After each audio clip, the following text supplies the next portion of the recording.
మనం సత్యాన్ని ధర్మాన్ని నమ్ముకున్నందుకు మనకు అన్యాయం జరగకుండా ఉంటుంది.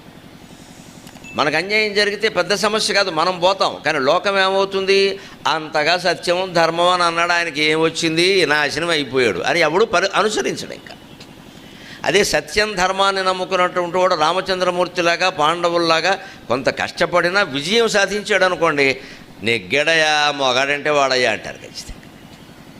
లోకం ఎప్పుడు దేన్ని చూస్తుంది అంటే విజయాన్ని అనుసరిస్తుంది, అపజయాన్ని అనుసరించదు. Success is the formula. Success is the formula. ఒక సినిమా ఏదైనా ఘన విజయం సాధించింది అనుకోండి, మీరు చూసుకోండి, ఒక ఏడాది పాటు అలాంటి సినిమాలు వస్తుంటాయి. అలా ఉంటుంది అది. అలాంటి లోకంలో మనం బతకాలి అంటే ఖచ్చితంగా కాస్త లౌక్యం తెలుసుకుని వ్యవహరించడంతో పాటు మన సత్యధర్మాలని మనం మర్చిపోకుండా, మనకి హాని జరగకుండా ఎప్పుడూ మనస్సులో నమ శివాయ నమో నారాయణాయ శ్రీమాత్రే నమః ఏదో ఒక నామాన్ని మనస్సులో స్మరిస్తూ ఉండాలి. అది భక్తి.